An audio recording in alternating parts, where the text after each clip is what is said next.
जितने भी ऑर्गेनिज्म होते हैं, चाहे वो लार्जेस्ट ही क्यों ना हो, वो अपना लाइफ जो है ना वो सिंगल सेल से स्टार्ट करते हैं.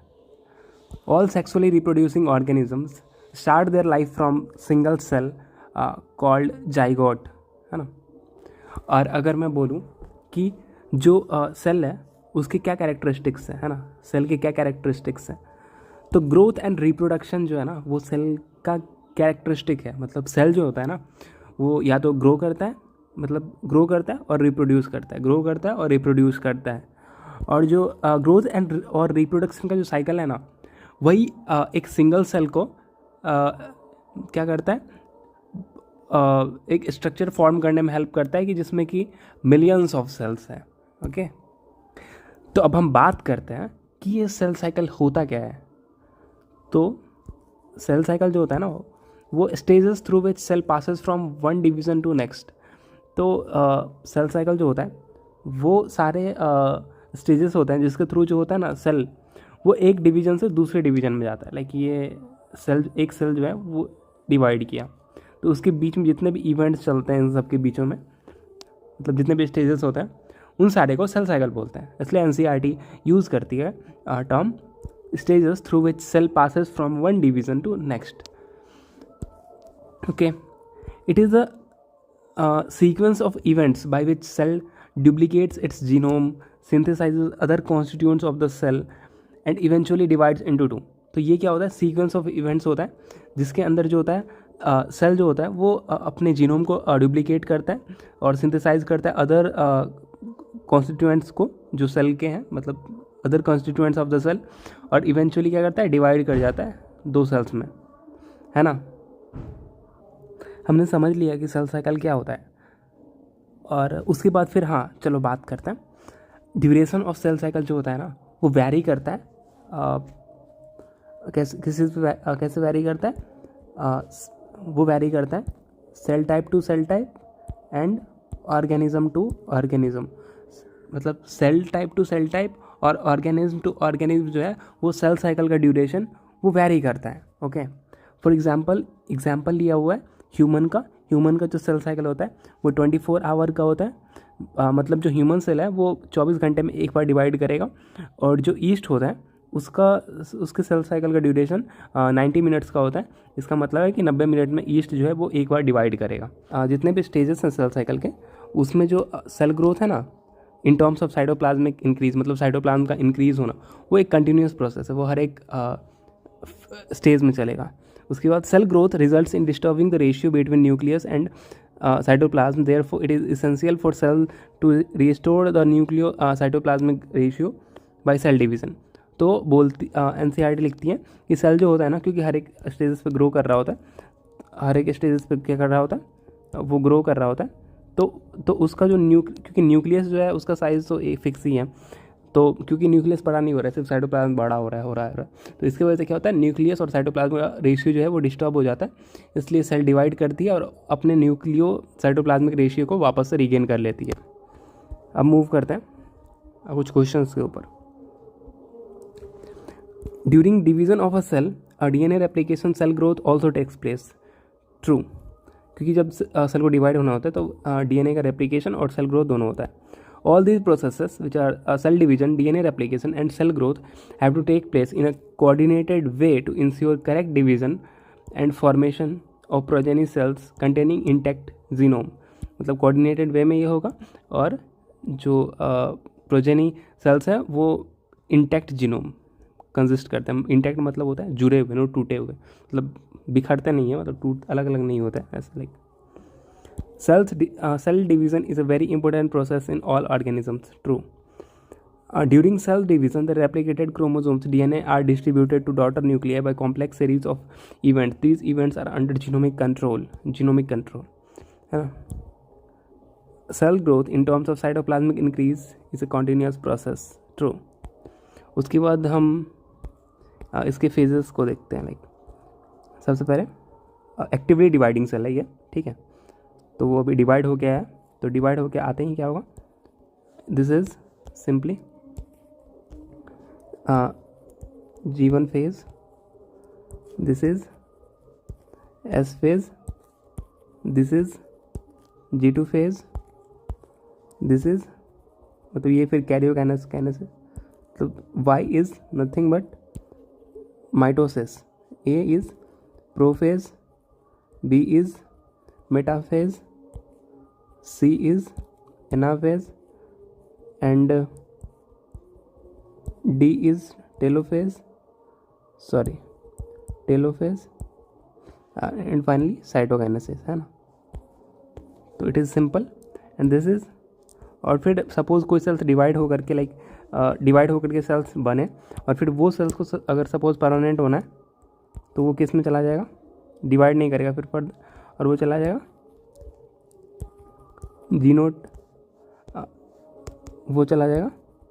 जीनोट स्टेज में, है ना, जीनोट स्टेज ऑफ सेल साइकिल में, जो डिवाइड नहीं कर रहा है वो। हमने सेल साइकिल को समझ लिया है, अब हम सेल साइकिल के फेजेस को देखेंगे। ओके, सेल्स की रिक्वायरमेंट्स की बात कर रहे हैं, तो सेल्स क्या क्या करते हैं।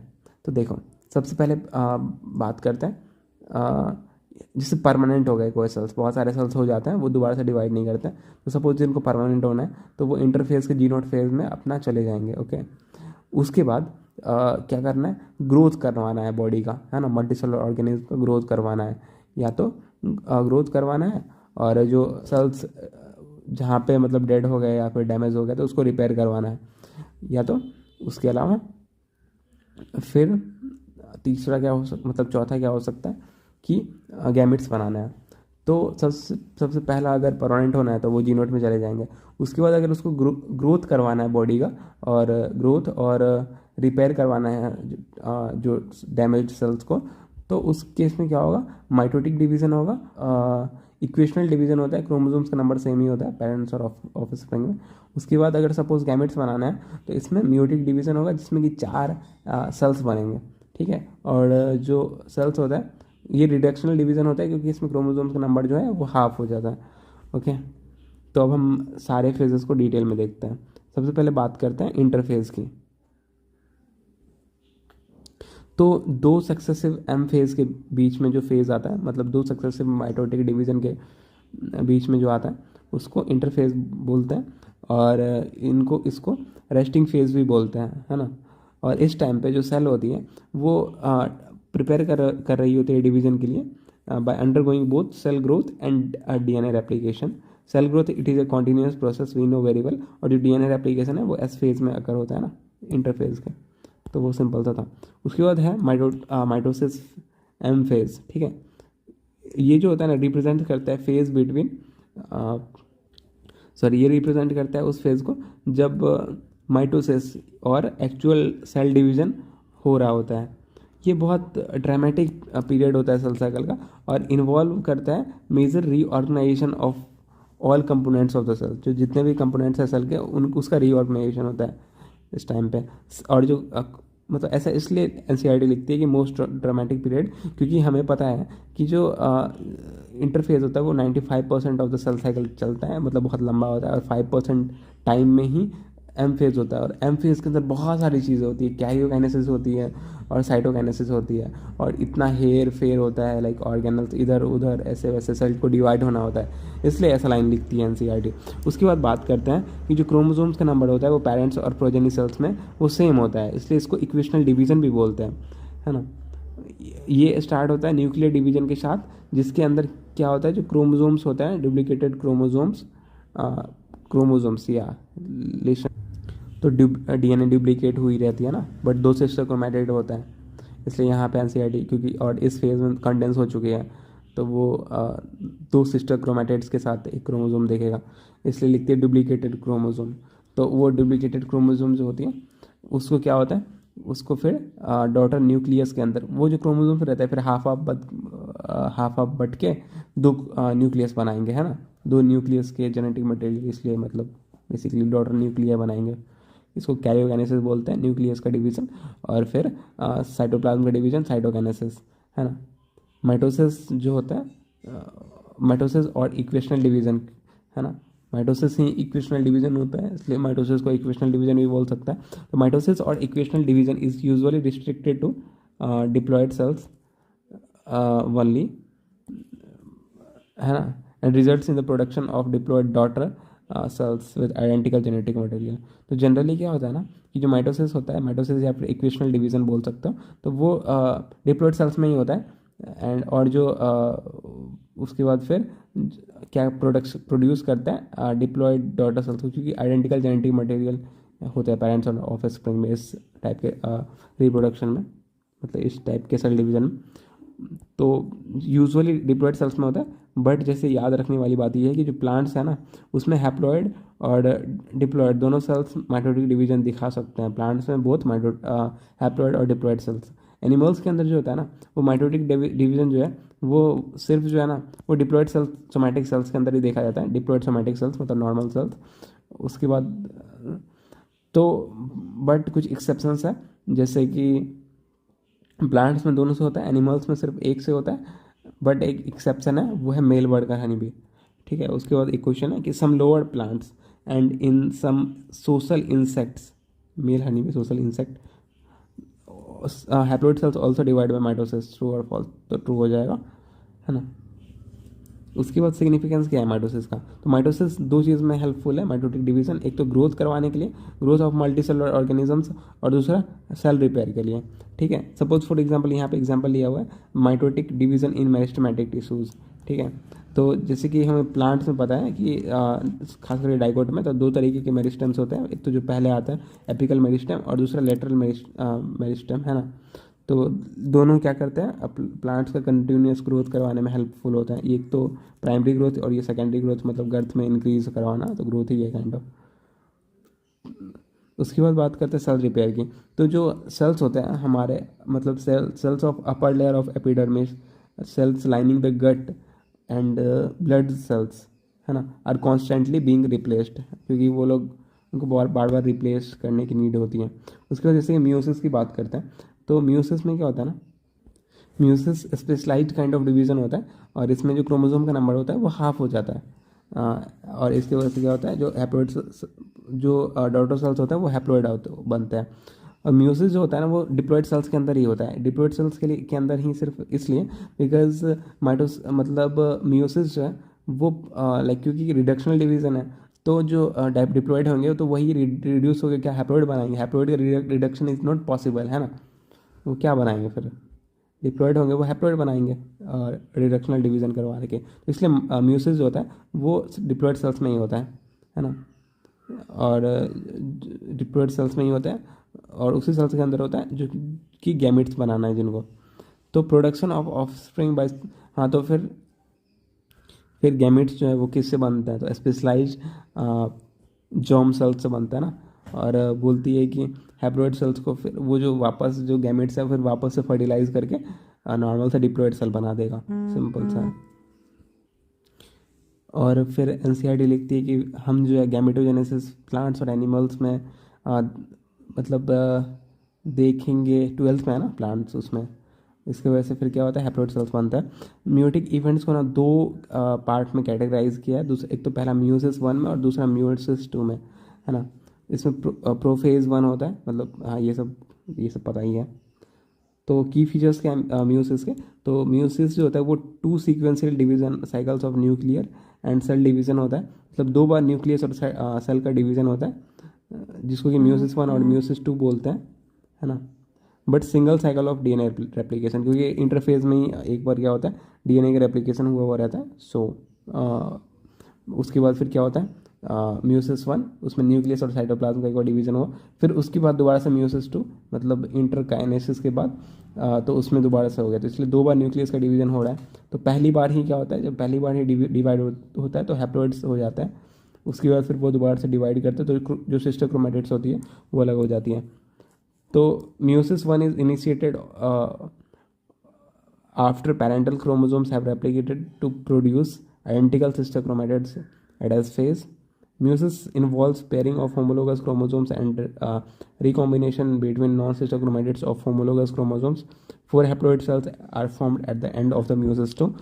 Significance क्या है? सिग्निफिकेंस यही है कि ये वेरिएशन लाता है ना, और इंक्रीज करता है जेनेटिक वेरिएबिलिटी को पॉपुलेशन ऑर्गेनिज्म में, है ना। और ये कंजर्वेशन ऑफ स्पेसीज इसी की वजह से रहता है, कंजर्वेशन ऑफ क्रोमोसोम सॉरी, क्योंकि अगर सेक्सुअली रिप्रोड्यूस करेंगे तो 2 सेल फ्यूज़ करेगा आपस में, और अगर जो क्रोमोसोम का नंबर हाफ नहीं होगा तो फिर क्या होगा, हर एक डिवीज़न, हर एक रिप्रोडक्शन में जो क्रोमोसोम का नंबर है वो डबल होते चला जाएगा, तो फिर डैट इज़ वो फिर फीजेबल नहीं है, वो सही नहीं। इसलिए म्यूसिस क्या होता है, कंजर्व करवाती है क्रोमोसोम के नंबर का स्पेसीज के अंदर, मतलब तो ये होता है। और फिर क्या होता है, जेनेटिक वेरिएशंस लाती है, और जो वेरिएशंस होता है वो बहुत इंपॉर्टेंट प्रोसेस होता है इवोल्यूशन के लिए। तो ठीक है, अब हम एग्जैक्टली माइटोसिस, माइटोटिक डिवीज़न और मियोटिक डिवीज़न को देखेंगे। तो चलो माइटोटिक डिवीज़न से स्टार्ट करते हैं। और ये डिवीज़न मल्टी सेलुलर ऑर्गेनिज्म की ग्रोथ और जो डैमेज और डेड सेल्स हैं उसको रिपेयर करवाने के लिए होता है। ओके, और ये इसके कुछ फेजेस मैंने डाल दिए हैं। तो सबसे पहले हम बात करते हैं गैप 1 फेज़ का ठीक है, ये इधर मैंने सब कुछ लिखा हुआ है।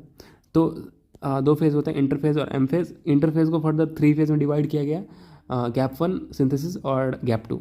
ओके, तो हम गैप 1 की बात करते हैं। तो गैप 1 फेज़ जो होता है वो अपना माइटोसिस है ना, और सिंथेसिस ऑफ डीएनए मॉलिक्यूल है ना, डीएनए रेप्लिकेशन मतलब एस फेज़ में होता है। तो इस दोनों फेज़ के बीच का फेज़ होता है। इसमें क्या होता है, सेल्स कंटिन्यूसली ग्रो करते हैं और डुप्लीकेट करते हैं अपने ऑर्गेनल्स को, क्योंकि लाइक अभी इससे पहले जो साइटोकाइनेसिस हुआ रहता है तो जो सेल का साइटोप्लाज्म है उसके साथ साथ जो ऑर्गेनल्स है वो भी हाफ हाफ बढ़ जाते हैं दोनों सेल्स में, इसलिए सेल्स को ग्रो करने की और अपने ऑर्गेनल्स को डुप्लीकेट करवाने की नीड होती है, तो वो करता है। उसके बाद जो सेल्स सपोज किसी सेल्स को डिवाइड नहीं करना है फिर फर्दर उसको परमानेंट होना है तो जीनोट फेज में चला जाता है, उसको क्विसेंट फेज बोलते हैं of cell cycle. Some cells in adult animals do not appear to divide. For example, heart cells and many other cells divide occasionally as needed to replace lost cells due to injury or death. These cells exit G1 phase to enter in an inactive stage called quiescent stage G0 of cell cycle.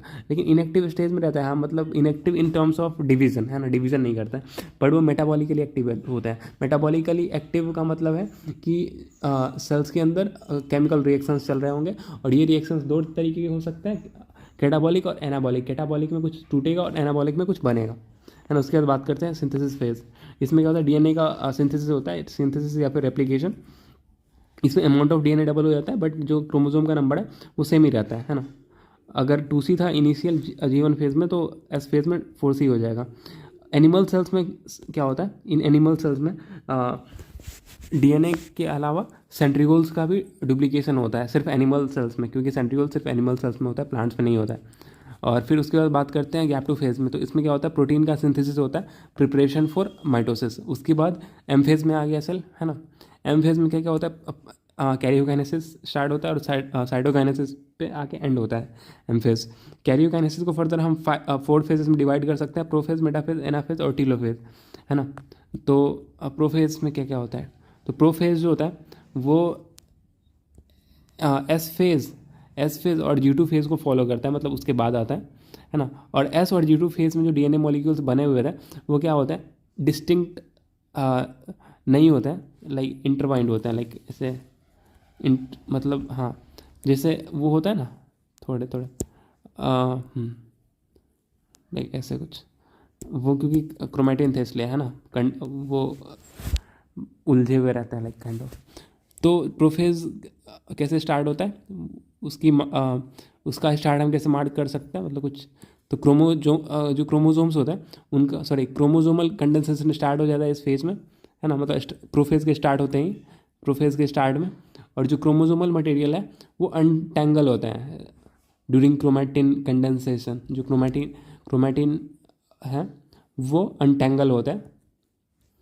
और prophase के completion पे क्या होता है, chromosomal material जो है वो condense हो जाता है to form compact mitotic chromosomes, जो है मतलब जिसके पास क्या होता है, 2 क्रोमैटिड्स होते हैं अटैच टुगेदर एट सेंट्रोमियर्स, और जो दोनों क्रोमैटिड्स है वो सेंट्रोमियर पे अटैच्ड होता है।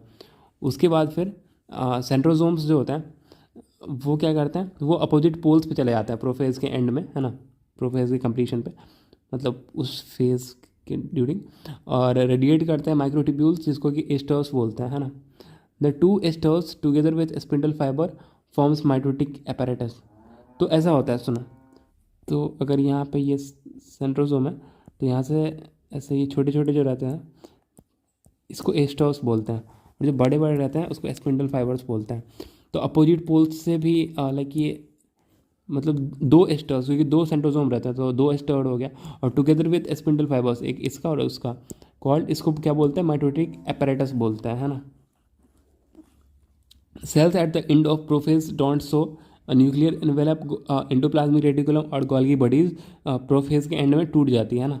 उसके बाद मेटाफेज, मेटाफेज में क्या होता है, मेटाफेज का स्टार्ट कैसे होता है, it is marked by complete disintegration of nuclear envelope. Nuclear envelope जब कम्प्लीटली टूट गया होगा तो ये मेटाफेज की बिगनिंग हम समझ सकते हैं। तो जो क्रोमोसोम्स होते हैं वो क्योंकि टूट जाता है न्यूक्लियर एनवेलप, तो क्रोमोसोम्स स्प्रेड हो जाते हैं पूरे साइटोप्लाज्म के अंदर, है ना। और क्रोमोसोम्स का जो कंडेंसेशन है वो कंप्लीट हो चुका रहता है इस फेज़ में, मतलब हाँ, प्रोफेज के एंड में और मेटाफेज के स्टार्ट में कंप्लीट हो चुका रहता है।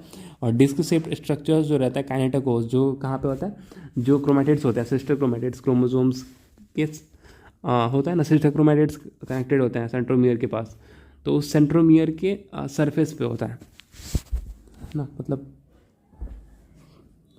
उसके बाद बात करते हैं की फीचर्स क्या होता है मेटाफेज का। तो spindle fibres from opposite poles जो होता है वो अटैच होता है काइनेटोकोर्स ऑफ क्रोमोसोम पे, मतलब काइनेटोकोर पे अटैच होता है, और जो क्रोमोसोम्स होता है वो मूव करते हैं तो towards spindle equator. Spindle equator मतलब जो स्पिंडल फाइबर्स जो दोनों फेज के थे उसके सेंटर की तरफ, उसके सेंटर की तरफ, है ना। तो spindle equator and get aligned along metaphasic plate. तो plane of alignment of chromosome, है ना, उसको मेटाफेजिक प्लेट बोलते हैं। Plane of alignment of chromosome is called metaphasic plate. This is the best phase to study morphology of chromosome. अगर तुमसे कोई पूछता है कि सबसे बेस्ट फेज कौन सा है क्रोमोसोम्स के मॉर्फोलॉजी को पढ़ने के लिए, तो वो होगा मेटाफेज। ओके, अब बात करते हैं एनाफेज की।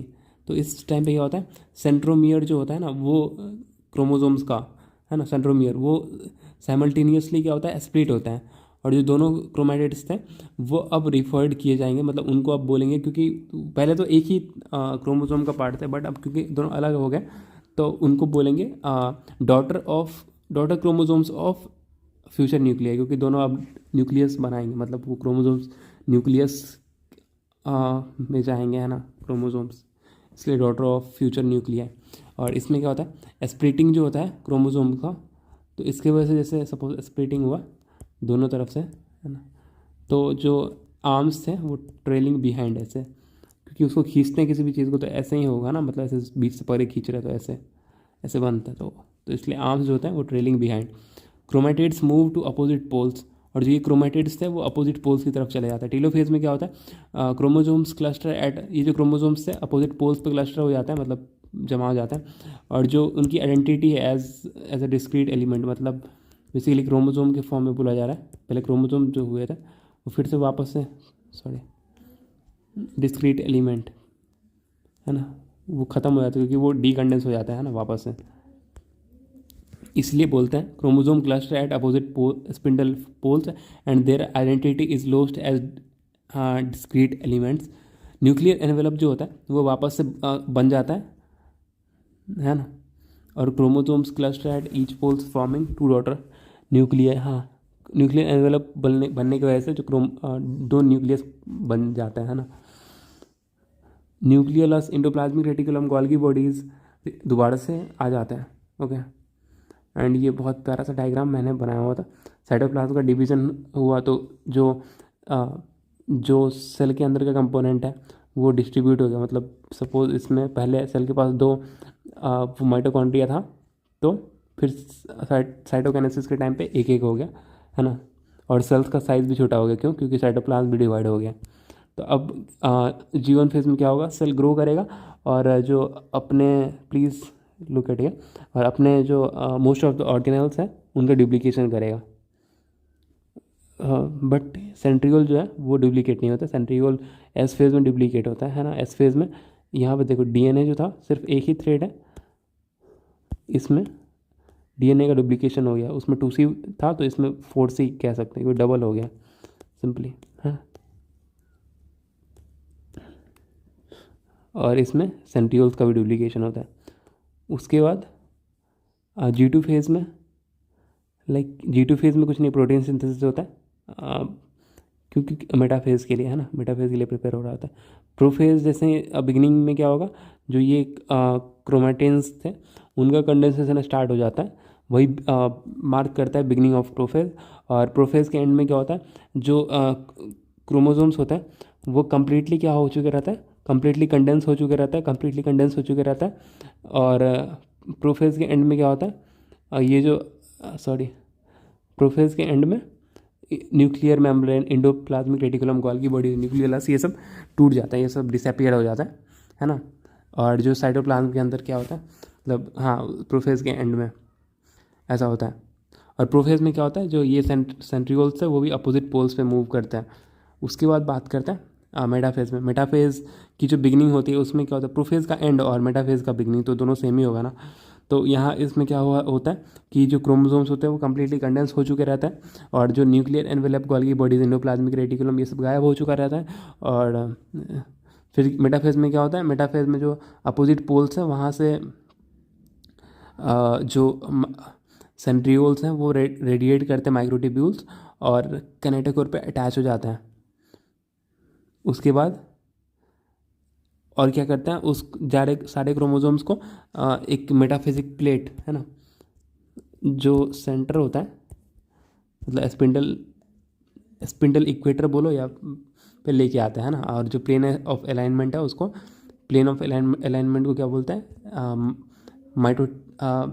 माइटोटिक प्लेट है ना। उसके बाद फिर एनाफेज में क्या होता है, साइमल्टेनियस स्प्लिटिंग होता है सेंट्रोमियर का, और मूव करते हैं किधर, अपोजिट पोल्स की तरफ। उसके बाद फिर टीलोफेज में क्या होता है, वो कम्प्लीटली मूव कर चुके हैं, और न्यूक्लियर वो और उसके चारों तरफ न्यूक्लियर मेम्ब्रेन बनता है, और जो क्रोमोसोम्स होते हैं वो वापस से डी कंडेंस होकर क्रोमैटिन बना लेता है ना। और फिर उसके बाद फिर साइटोकाइनेसिस होता है, एनिमल का साइटोकाइनेसिस है, और फरो मेथड है ना, फरो, इसको फरो बोलते हैं। ये जो स्ट्रक्चर दिखता है ऐसा, धीरे धीरे ये ज्वाइन करके दो इंडिविजुअल सेल बना देता है, ये रहा। तो I think this part is completed. और हाँ, जो सेल्स को सपोज डिवाइड नहीं करना, मतलब तो वो इनएक्टिव स्टेज में चले जाता है डिवीजन के टर्म्स में, है ना, उसको जीनोड बोलते हैं, जीनोड ऑफ सेल साइकिल। ओके, इसके बाद चलो कुछ क्वेश्चंस जो ही छूट गए थे उसको कवर करते हैं। तो ये पता ही है कि जीनोड फेज़ में सेल मेटाबॉलिकली एक्टिव रहेगा, और सेल मेटाबॉलिकली एक्टिव हर एक फेज़ में ही रहता है, सिंपल सी चीज़ है। उसके बाद ये है कि मतलब लिविंग सेल के अंदर जो सेल है, हाँ तो चलो कुछ क्वेश्चन देख लेते हैं। सबसे पहले ये तो पता ही है कि जीनोड फेज़ में क्या होगा, सेल मेटाबॉलिकली एक्टिव होगा, है ना। और ये भी पता है कि एक कोई लिविंग सेल है उसके हर एक फेज़ में जो सेल होगा वो मेटाबॉलिकली एक्टिव ही होगा बेसिकली।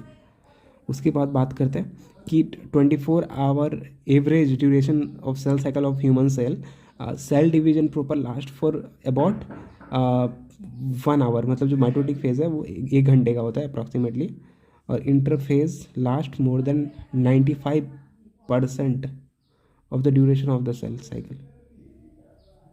ओके, तो इंटरफेस बहुत लंबा फेज़ होता है, मतलब 95% जो 24 आवर का जो सेल साइकिल का होता है उसमें 23 आवर्स मतलब 95% टाइम इंटरफेज में रहता है, और 1 घंटे में मतलब माइटोटिक फेज़ होता है 5% टाइम में माइटोसिस हो जाता है। तो इंटरफेज लॉन्ग लास्ट करता है, सिंपल सी चीज़ ये थी।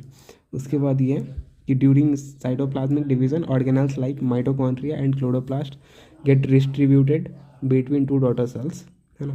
माइटोकॉन्ड्रिया और क्लोरोप्लास्ट जैसे ऑर्गेनल्स डिस्ट्रीब्यूट हो जाता है, मतलब दोनों सेल के अंदर। In some organisms karyokinesis is not followed by cytokinesis, as a result of which multinucleate condition arises leading to formation of syncytium, example liquid endosperm of coconut. जैसे किसी किसी सेल्स में अगर साइटोकाइनेसिस नहीं हुआ, ठीक है, और सिर्फ न्यूक्लियस का डिवीजन हुए जा रहा है, मतलब न्यूक्लियस डिवाइड किया फिर साइटोकाइनेसिस नहीं हुआ, फिर न्यूक्लियस डिवाइड कर दिया, साइटोकाइनेसिस नहीं हुआ। इसके चक्कर में बहुत सारा मल्टी न्यूक्लिएट कंडीशन एराइज होता है, और इस मल्टी न्यूक्लिएट कंडीशन को हम क्या बोलते हैं, सिनकाइटियम बोलते हैं।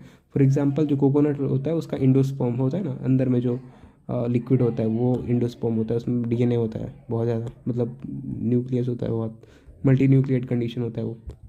उसके बाद बाकी सब तो वही है, बस ये है कि जो ओनियन का रूट का टिप सेल है, मतलब रूट एपिकल मेरिस्टम का, उसके पास 16 क्रोमोसोम है ना हर एक सेल के अंदर। और number of chromosomes at G1 phase after S phase and M phase, तो कितना होगा, तो 16 क्रोमोसोम है। तो क्योंकि वो माइटोसिस करता है ना, लाइक सेल का नंबर इंक्रीज कर रहा है, गैमेट्स तो बना नहीं रहा है, तो क्रोमोसोम्स हर एक फेज में सेम ही होगा, 16 16 16 16। And also what will be DNA content of cell at G1 after S and G2 if the content after M phase is 2C। बोल रहा है कि अगर मतलब M phase के बाद, मतलब G1 phase में अगर 2C है तो G1S और G2 phase में कितना होगा अमाउंट ऑफ DNA, तो डबल हो जाएगा ना। S के बाद कितना होता है, S phase जैसे कंप्लीट हुआ तो अमाउंट ऑफ DNA डबल हो गया, तो मतलब 4C हो जाएगा, फिर G2 में भी 4C हो जाएगा, डेट्स इट।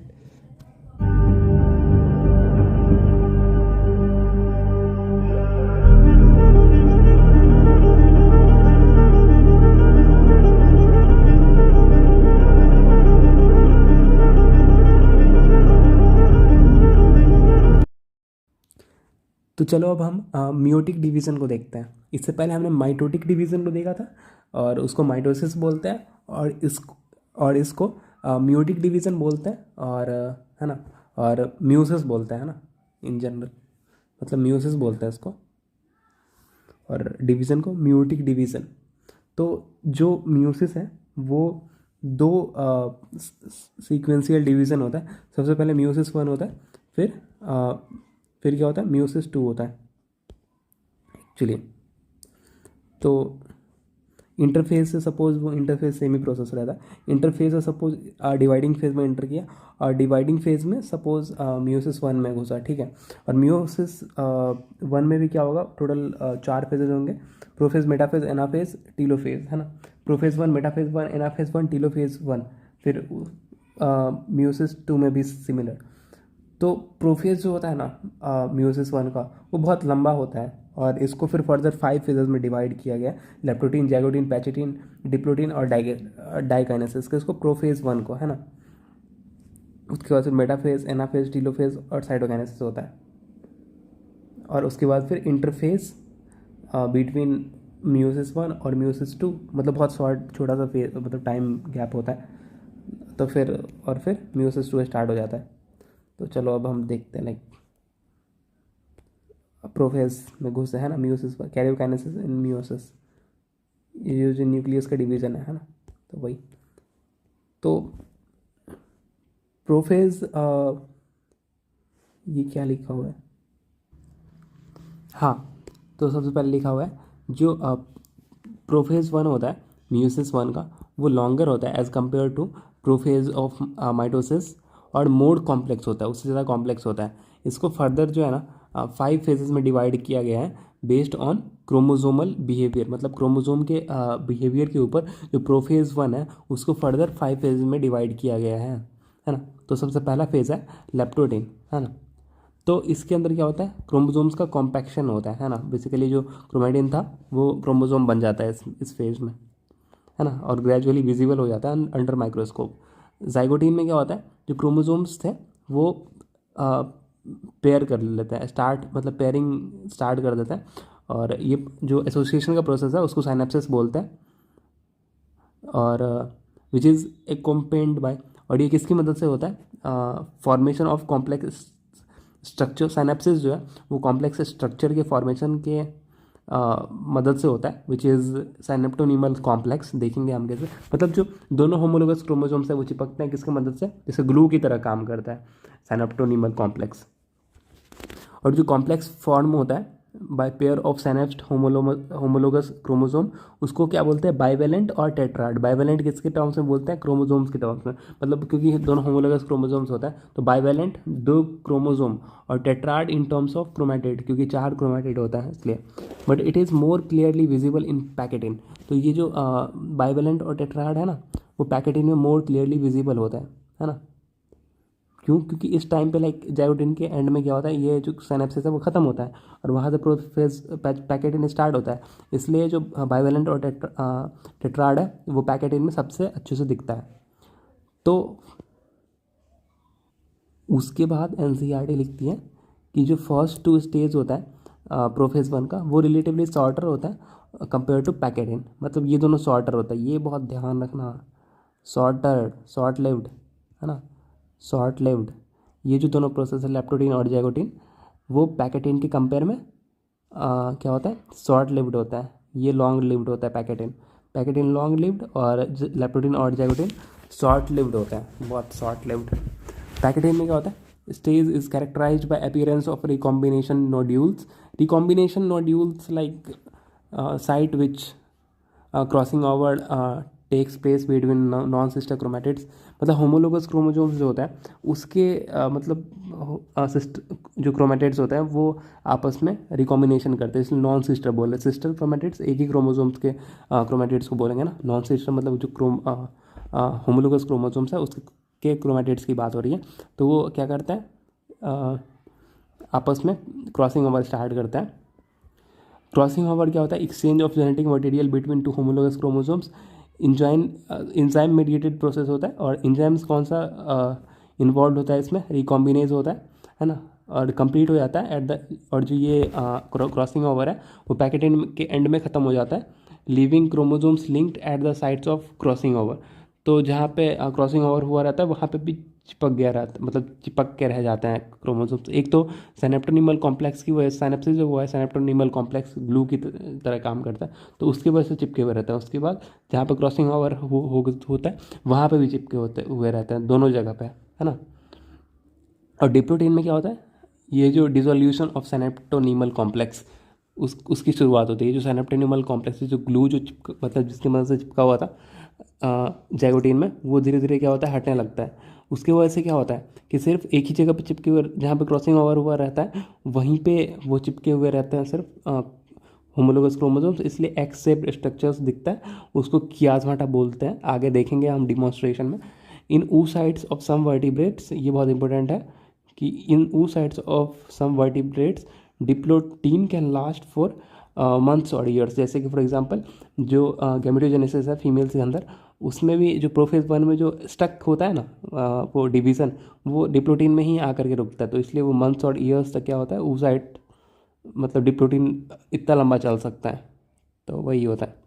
उसके बाद बात करते हैं डाइकाइनेसिस। तो डाइकाइनेसिस में क्या होता है, वो जो एक्स मतलब जो जहाँ पे क्रॉसिंग ओवर हुआ रहता है वो अब धीरे धीरे नीचे की तरफ मूव करने लगता है, कुछ ऐसा फिर हो जाता है लाइक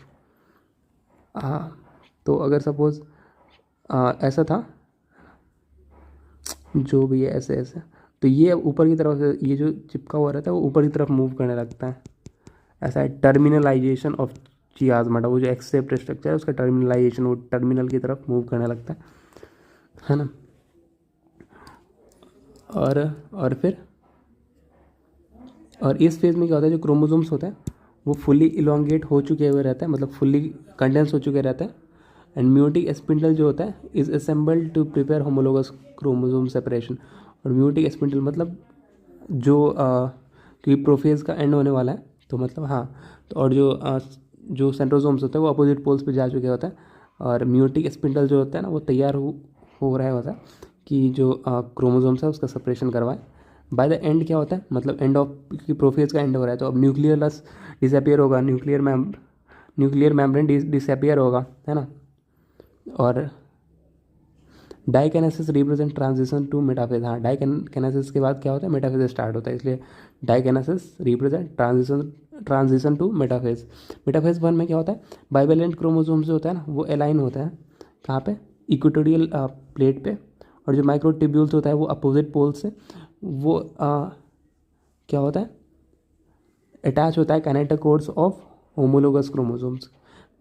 माइटोटिक के केस में क्या था कि मतलब एक ही क्रोमोसोम पे अटैच होता है ना, एक ही क्रोमोसोम के सेंट्रोमियर्स पे, बट इसमें नहीं होता। इसमें होता है होमोलोगस क्रोमोसोम्स, मतलब 2 क्रोमोसोम्स रहते हैं ना आपस में, तो दोनों के काइनेटोकोर पे अटैच होता है। ओके, अब बात करते हैं एनाफेज वन की, ठीक है। एनाफेज वन में क्या होता है, जो होमोलोगस क्रोमोसोम्स है, वो होमोलोगस क्रोमोसोम्स की बात हो रही है, वो साइमल्टेनियसली स्प्लिट होता है ना। जबकि जो सिस्टर क्रोमैटिड्स है, सिस्टर क्रोमैटिड्स, ध्यान दो, सिस्टर क्रोमैटिड्स वो एसोसिएटेड होते हैं सेंट्रोमियर्स के ऊपर दोनों क्रोमोसोम्स में, बस दोनों क्रोमोसोम्स ही अलग अलग होते हैं, है ना, क्रोमोसोम्स। इसीलिए यहीं पे क्या होता है, जो क्रोमोसोम्स का नंबर है वो हाफ हो जाता है, मतलब हाफ हाफ दोनों न्यूक्लियस के अंदर डिवाइड हो जाता है। अब बात करते हैं टीलोफेज की। टीलोफेज में वही होता है सिंपल सा, जो होमोलोगस क्रोमोसोम्स है वो अपोजिट पोल्स पे जाएंगे, न्यूक्लियर मेम्ब्रेन वापस से बन जाएगा, न्यूक्लियोलस, इंडोप्लाज्मिक रेटिकुलम, सारी चीज़ें वापस आ जाती हैं। और टीलोफेज वन में ध्यान देने वाली बात यह है कि टीलोफेज वन जो था नॉर्मल माइटोसिस का, उसमें क्या हो रहा था कि उस केस में जो क्रोमोसोम्स थे वो डीकंडेंस हो जाते हैं वापस से क्रोमेटिन में, लेकिन इसमें नहीं होता है। इसमें लाइक वो कंडेंस्ड फॉर्म में ही रहते हैं, और उसके बाद फिर क्या होता है, फिर वापस से इंटरफेज आता है। ये मैंने ये दिखाया हुआ है, सॉरी हाईलाइट किया हुआ है। और फिर उसके बाद फिर क्या होता है, इंटरकाइनेसिस बहुत शॉर्ट फेज होता है, जो कि छोटा होता है इंटरफेज से, है ना। The stage between two meiotic division is called interkinesis, it is short lived. इसके अंदर क्या होता है, कोई डीएनए का रेप्लिकेशन नहीं होता है ना। और जो it is followed by prophase two which is much simpler than prophase one, है ना। प्रोफेज वन से, sorry, much simpler, it is followed by prophase two, हाँ प्रोफेज टू। इसके जस्ट बाद इंटरकाइनेसिस के जस्ट बाद, इंटरफेज नहीं है, इंटरकाइनेसिस, और इसके जस्ट बाद क्या होता है, प्रोफेज वन होता है। और ये जो म्यूसिस टू है वो नॉर्मल माइटोटिक डिवीज़न को शो करती है, डिमॉन्स्ट्रेट करती है ना। नॉर्मल माइटोटिक डिवीज़न होता है। प्रोफेज टू जो होता है वो मच सिंपलर होता है, नॉर्मल माइटोसिस की तरह होता है। म्यूसिस वन का जो प्रोफेज होता है वो मच कॉम्प्लेक्स होता है कंपेयर टू माइटोटिक प्रोफेज और म्यूसिस टू का प्रोफेज, है ना। म्यूसिस, तो उसमें क्या होता है, सबसे पहले हाँ प्रोफेज, जैसे ही इंटरकाइनेसिस के बाद फिर वापस से सेल डिवीजन में आएगा, मतलब म्यूसिस टू में आएगा। इसमें क्या होता है, फिर वापस से, मतलब हाँ टीलोफेज वन के बाद फिर वो होता है ना, साइटोकाइनेसिस होता है, सेल डिवाइड होता है, दो सेल्स बन जाते हैं एक से, है ना। और हैप्लॉइड सेल्स रहते हैं दोनों। बट इस दोनों में जो क्रोमोसोम्स होते हैं उसमें दो सिस्टर क्रोमैटिड्स होता है। पहली बार में क्या होता है, होमोलोगस क्रोमोसोम्स अलग अलग हुए, है ना, होमोलोगस क्रोमोसोम्स अलग अलग हुए। और दूसरे केस में क्या होगा कि जो सिस्टर क्रोमैटिड्स है वो अलग अलग होगा, ऐसा होता है। बट नॉर्मल माइटोसिस में जो सिस्टर क्रोमैटिड्स है वही अलग होते थे सिर्फ, है ना। तो मियोसिस टू इसलिए बोलते हैं कि नॉर्मल माइटोसिस की तरह होता है। हैप्लॉइड तो मियोसिस वन में ही बन के ना सेल्स। तो इसमें सबसे पहले क्या होगा, मतलब साइटोकाइनेसिस हो गया, उसके बाद फिर वो दोनों में न्यूक्लियस है ना। बट क्रोमोसोम का नंबर हाफ हो चुका है ऑलरेडी। इसमें क्या होगा, फिर वापस से और ऑलरेडी, क्योंकि इसमें क्या है, डीकंडेंस तो हुए नहीं क्रोमेटिन के फॉर्म में, तो वो क्रोमोसोम्स के फॉर्म में ऑलरेडी कंडेंस्ड ही हैं। तो प्रोफेज वन में क्या होगा, न्यूक्लियर मेम्ब्रेन टूट जाएगा प्रोफेज टू के एंड में, और क्रोमोसोम्स जो है ना वो मतलब थोड़े हाँ और हल्के और कॉम्पैक्ट हो जाते हैं, लाइक हल्का हल्का फुल्का। और फिर मेटाफेज टू में क्या होता है, क्रोमोसोम्स जो होते हैं अलाइन होते हैं इक्वेटर पे, microtubules from opposite poles spindle get attach to kinetochores of sister chromatids. और एनाफेज टू में क्या होता है, जो सिस्टर क्रोमैटिड्स है उसका स्प्लिटिंग होता है ना, which was holding sister chromatids allowing them to move towards opposite poles। फिर opposite poles की तरफ वो मूव करते हैं of the cell by shortening of the microtubules attached to kinetochores। मतलब जो माइक्रोट्यूब्यूल्स होते हैं वो धीरे धीरे शॉर्ट होते हैं और चले जाते हैं अपोजिट पोल्स पे, ऐसा है। टीलोफेज टू में क्या होता है, meiosis two ends with telophase. हाँ ये ध्यान देने वाली बात है, मुझे पता है कि साइटोकाइनेसिस के साथ एंड होता है, लेकिन यहाँ पे लिखा हुआ है meiosis ends with telophase two, in which two, हाँ मतलब टीलोफेज टू, उसके जस्ट बाद क्या होता है, साइटोकाइनेसिस हो गया। In which two groups of chromosomes once again get enclosed by nuclear, हाँ टीलोफेज टू में फिर वापस से न्यूक्लियर मेम्ब्रेन बन जाता है। साइटोकाइनेसिस फॉलोज रिजल्टिंग, उसके बाद फिर जस्ट साइटोकाइनेसिस होता है और रिजल्टिंग इन 4 टेट्राड, मतलब 4 हैप्लॉइड डॉटर सेल्स। ये ध्यान रखना। बाकी हमने 100% एनसीईआरटी को कवर कर लिया। उसके बाद जस्ट देखते हैं क्या देखते हैं, अच्छे से देखते हैं, लाइक पूरा का पूरा लाइक एक विजुअलाइजेशन। सबसे पहले इंटरफेस से एंटर किया। इंटरफेस में लाइक मैंने ऑर्गेनल तो नहीं बनाया, सॉरी फॉर डैट, उतना कौन मेहनत करेगा। तो मैंने यहाँ पे देखो, यहाँ पे 4C जो अमाउंट ऑफ डीएनए है वो 4C है ना। ये G2 फेज से जस्ट आया, G2 फेज ऑफ इंटरफेज से प्रोफेज 1 में आया, म्यूटिक डिवीजन कर रहा है, ये म्यूसिस कर रहा है ना, तो उसमें आया। तो अभी क्रोमोसोम्स ऐसा है, अभी ये प्रोफेज में घुसेगा, है ना। प्रोफेज टोटल 5 फेजेस में डिवाइड करते हैं, मतलब वो उसको, क्योंकि बहुत कॉम्प्लेक्स होता है। On the basis of chromosomal behaviour हम प्रोफेज 1 को डिवाइड करते हैं फर्दर 5 फेजेस में, लेप्टोटीन, जाइगोटीन, पैकेटीन, डिप्लोटीन और डाइगेनेसिस में। तो सबसे पहले कॉम्पैक्शन ऑफ क्रोमोसोम होता है किसमें, लेप्टोटीन में होता है ना। उसके बाद जाइगोटीन में क्या होता है, ये जो होमोलोगस क्रोमोसोम्स है उसका पेयरिंग होता है। मैंने 2 क्रोमोसोम्स दिखाया हुआ, जैसे हम में कितने पेयर्स होता है, 23 पेयर्स होता है, इसमें हमने 1 पेयर को ही दिखाया। तो जाइगोटीन में क्या होगा, पेयरिंग होता है ना होमोलोगस क्रोमोसोम्स का। और जो वो किसकी मदद से होता है, साइनेप्टोनीमल कॉम्प्लेक्स ग्लू की तरह काम होता है ना, किसमें, जाइगोटीन में। उसके बाद पैकेटीन में क्या होता है, रिकॉम्बिनेशन नोड्यूल है ना, वो दिखता है, अपीयर होता है। और रिकॉम्बिनेज इंजाइम की मदद से, लेकिन ये अलग से इंजाइम बन के है ना, इसकी मदद से क्या होता है, ये क्रॉसिंग ओवर होता है, मतलब जो होमोलोगस क्रोमोसोम्स हैं उसमें जीन का एक्सचेंज होता है ना, क्रॉसिंग ओवर होता है पैकेटीन में। डिप्लोटीन में क्या होता है, और फिर अभी इसमें देखो रिकॉम्बिनेज और साइनेप्टोनीमल कॉम्प्लेक्स दोनों है। डिप्लोटीन में क्या होता है, साइनेप्टोनीमल कॉम्प्लेक्स डिसॉल्व हो जाता है ना, स्टार्ट होता है डिसोल्यूशन ऑफ साइनेप्टोनीमल कॉम्प्लेक्स, जो साइनेप्टोनीमल कॉम्प्लेक्स है डिसॉल्व हो जाता है। और सिर्फ इसलिए क्या होता है, ये इसमें तो इधर मतलब हाँ, पैकेटीन में जो क्रॉसिंग ओवर हो रहता है वहाँ भी लिंक्ड रहता है क्रोमोसोम्स, और साइनेप्टोनीमल कॉम्प्लेक्स के पास भी। इसमें इसमें क्या होता है, इसमें साइनेप्टोनीमल कॉम्प्लेक्स हट गया तो सिर्फ यहीं पे लिंक्ड रहता है, जहाँ पे क्रॉसिंग ओवर हुआ रहता है ना। तो इसलिए एक्स से स्ट्रक्चर्स दिखता है, उसको क्या बोलते हैं, उसको हम बोलते हैं चियाज़माटा। उसके बाद डाइकेनेसिस में जो ये चियाज़माटा था उसका टर्मिनलाइजेशन होता है, वो नीचे की तरफ ऐसे मूव करता है, ऐसे देखो क्लियरली, यहाँ पे थे, यहाँ से फिर नीचे की तरफ मूव किए, सिर्फ कोने पे अब लगे हुए हल्के से। उसके बाद फिर डाइगेनेसिस से मेटाफेज 1 में आ गया। जैसे ही लाइक यहाँ पे एंड हो जाता है ना प्रोफेज डाइगेनेसिस के एंड में, तो इसमें न्यूक्लियर इनवेलप टूट जाता है, एंडोप्लाज्मिक रेटिकुलम, गोल्गी बॉडी सब गायब हो जाता है। फिर अब वो वापस से साइटोप्लाज्म में आ गए, वो ऐसे चिपके हुए हैं बस कॉर्नर के पास से हल्के से। तो मेटाफेज में फिर क्या होगा, स्पिंडल फाइबर अटैच होगा यहाँ पे सेंट्रोसोम्स मान लो, तो वो उसको लाइक लेके आएगा, होमोलोगस, बहुत सारे होमोलोगस क्रोमोसोम्स रहेंगे तो सबको सेंटर पे लेके आएगा मेटाफेजिक प्लेट। और उसके बाद फिर क्या होता है, एनाफेज में, एनाफेज 1 में साइमल्टेनियसली स्प्लिटिंग होता है होमोलोगस क्रोमोसोम्स का, और होमोलोगस क्रोमोसोम्स है अपोजिट पोल्स पे चले जाता है। और फिर वहाँ पे फिर टीलोफेज 1 में आ गए, फिर वहाँ पे जो न्यूक्लियर मेम्ब्रेन है वो वापस आ जाता है, एंडोप्लाज्मिक रेटिकुलम, गोल्गी बॉडी सब आ जाता है। फिर साइटोकाइनेसिस हो गया, और क्रोमोसोम्स का नंबर है वो कुछ इस तरीके से जो है वो हाफ हो गया, है ना। अब इसके बाद फिर क्या होगा, साइटोकाइनेसिस हो गया, फिर वो इंटरफेज में जाएगा जो कि बहुत शॉर्ट लिव्ड होता है। और उसके बाद फिर क्या बोलते हैं, मियोसिस 2 में एंटर हो जाएगा, है ना। तो मियोसिस 2 का प्रोफेज कुछ इस तरीके से होगा कि हाँ, मतलब प्रोफेज में थोड़ा सा लाइक कंडेंसेशन हल्का सा वैसे, उतना मतलब फुल्ली डीकंडेंस नहीं होता है, किसमें, टीलोफेज 1 में फुल्ली डीकंडेंस नहीं होता क्रोमेटिन, लिटिल मतलब फुल्ली नहीं होता है। तो प्रोफेज 2 में वापस से थोड़ा बहुत जो हुआ रहता है, टीलोफेज में वापस से कॉम्पैक्ट हो जाता है।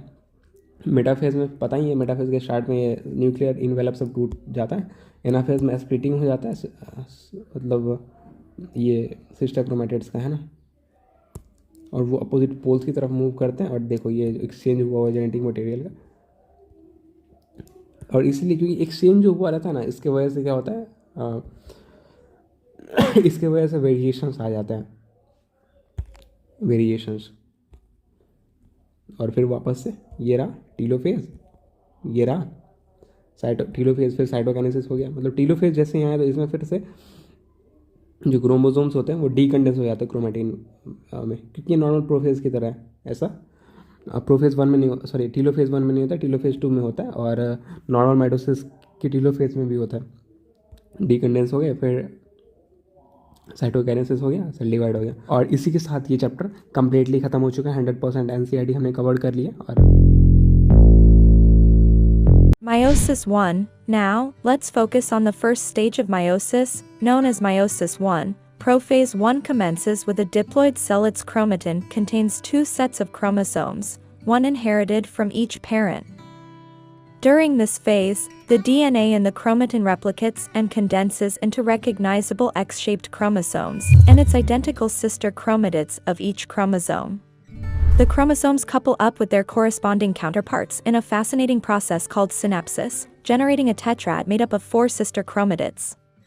The true magic now begins with crossing over. Segments of alleles swap across chromatids during this genetic exchange event, creating brand new gene combinations. As meiosis I progresses, the nuclear membrane vanishes, and spindle fibers emerge, guiding the movement of chromosomes. Metaphase I, the moment of alignment, where homologous chromosomes line up at the cell's equator. Then comes anaphase I, and the spindle fibers diligently separate the homologous chromosomes in each tetrad, pulling them to opposite poles of the cell. With telophase I, one chromosome from each homologous pair takes position at separate poles, although they still remain in the form of sister chromatids. However, each chromosome is still composed of sister chromatids. Remember that the sister chromatids of each chromosome are no longer identical due to allelic exchange and crossovers. The spindle fibers then disappear and the nuclear envelope reforms around the chromosomes. Finally, cytokinesis occurs. Meiosis I ends with 2 genetically distinct haploid daughter cells. Each haploid cell contains only one set of chromosomes consisting of paired sister chromatids. Both cells now enter the next stage, meiosis II. However, unlike meiosis I, DNA is not replicated until meiosis II begins. Also in prophase II, the nuclear envelope disappears and spindle fibers fan out from the 2 sets of paired centrioles. During metaphase II, the chromosomes in each cell align at the equator and attach to spindle fibers at either pole. During anaphase II, the sister chromatids of each chromosome separate and migrate to opposite poles. Once the sister chromatids separate, they are called chromosomes. Finally, in telophase II, the spindle fibers disappear, the nuclear membrane regenerates, and both cells undergo cytokinesis. Meiosis II ends with 4 genetically distinct haploid daughter cells, each containing only one set of chromosomes.